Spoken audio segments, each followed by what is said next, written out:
കല്യാണം പ്രമാണിച്ച് അബ്ബന്ന് രാവിലെ നാട്ടിലെത്തി. 2 ദിവസം ഞാനും അവന്റെ കൂടെ ഫോട്ടോ എടുക്കാൻ ഫോട്ടോ എടുക്കാൻ പോയത്. പക്ഷെ കിട്ടിയില്ല, ആശാന് മൂടില്ലേനു.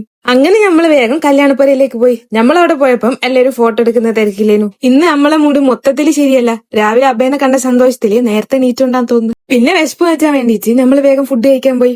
ആശാനെ നമ്മൾ വാരിക്കൊടുക്കുന്നൊന്നും ഇഷ്ടമല്ല, ഓൻ ഒറ്റയ്ക്ക് തന്നെ അവന്റെ കഴിക്കും. അതുകൊണ്ടെന്താ എനിക്ക് ഇങ്ങനെ ആസ്വദിച്ച് ഫുഡ് കഴിക്കാം. അപ്പോഴാണ് വെൽ ഡ്രസ്ഡ് ആയിട്ടുള്ള ഈ വെയിറ്ററെ കണ്ടേ. അപ്പോഴേക്ക് ചെക്കനൊക്കെ എത്തി. പിന്നെ ചെക്കന്റെ എൻട്രി, പെണ്ണിന്റെ എൻട്രി. കൊറോണ ടൈമില് 10 ആൾക്കാരെ വെച്ചിട്ടുള്ള കല്യാണം ആയതുകൊണ്ട് ഞങ്ങൾക്ക് മിസ്സായതാണ് ഇതൊക്കെ. പിന്നെ വീഡിയോ ഒക്കെ പകുതി എടുക്കാൻ പറ്റുള്ളൂ. അപ്പത്തേക്ക് ആശാൻ പിന്നെ കരച്ചില്ലായി നമുക്ക് നേരെ പൊരിലേക്ക് പോരേണ്ടി വന്നു. എന്ന് വെച്ച് നമുക്ക് പരിപാടിയും കാണണല്ലോ, അതുകൊണ്ട് ഓൻ ഉമ്മാന്റെ അടുത്താക്കിയിട്ട് ഞങ്ങൾ പിന്നെയും കല്യാണപ്പുരയിലേക്ക് പോയി. എല്ലാം കഴിഞ്ഞ് വന്ന് നോക്കിയപ്പോ ആശാൻ നല്ല ഉറക്കാണ്. അപ്പൊ പിന്നെ ഓനോട് പറയാൻ നമുക്കൊരു സ്ഥലം വരെ പോയിട്ട് വരാം.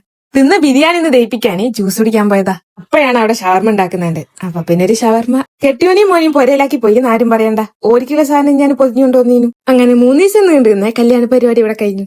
അപ്പം തന്നെ നടക്കണം. പിന്നെ ഇഷ്ടമായ ഫോളോയിലേക്ക് മറക്കല്ലേട്ടോ. ബൈ.